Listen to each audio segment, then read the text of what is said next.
Buddy, sorry I can't be with you today at the annual general board meeting.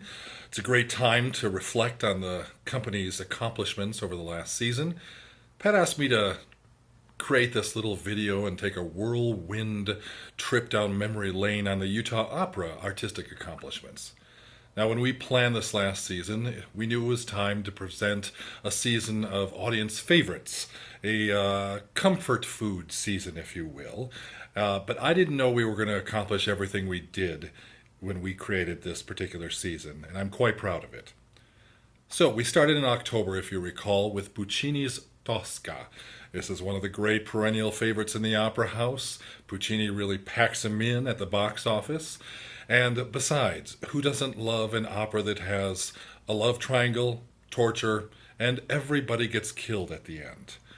Michael Chioldi, one of our audience's favorite bad boy baritones, came back and presented Baron von Scarpia, managing to outsing, I think, the entire chorus and orchestra at the end of Act 1.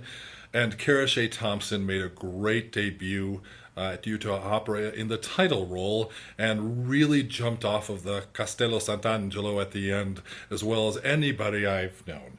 It was a great opening to a great season.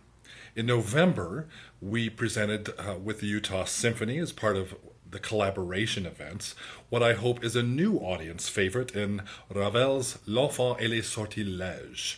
If you recall, this included the Utah Opera Chorus, the Madeline Choir School Children's Chorus, several principals on stage at Abravanel Hall with a wonderful original projected video over the stage. It was a wonderful 40 minutes of charming French music. Seeing the orchestra play with the singers on stage is always one of my favorite moments. And I thought it was a new event and something that came off quite successfully. I hope to come back to that one someday.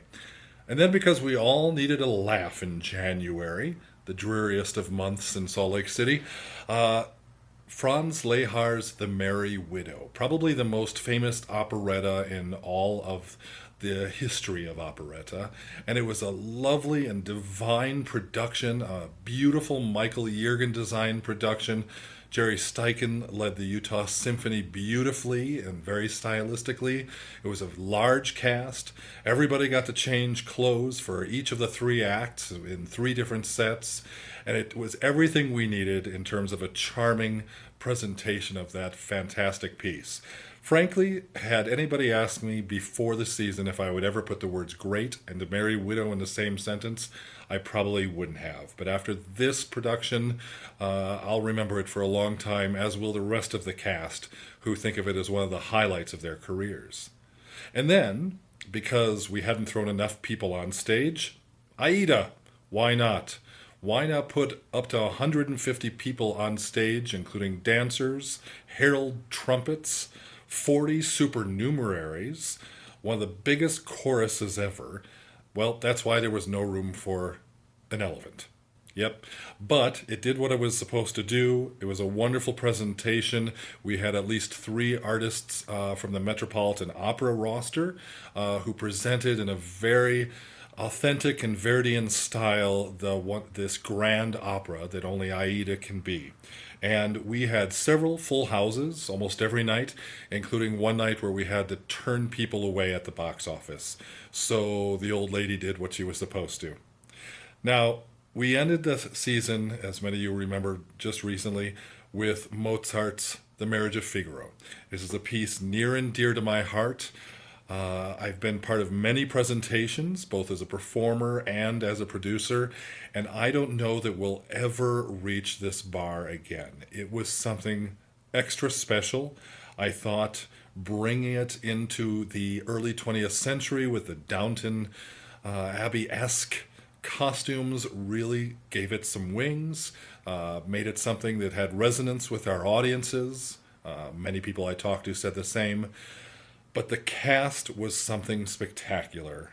Gary Wado brought sparkle and effervescence out of the orchestra and played very, very well.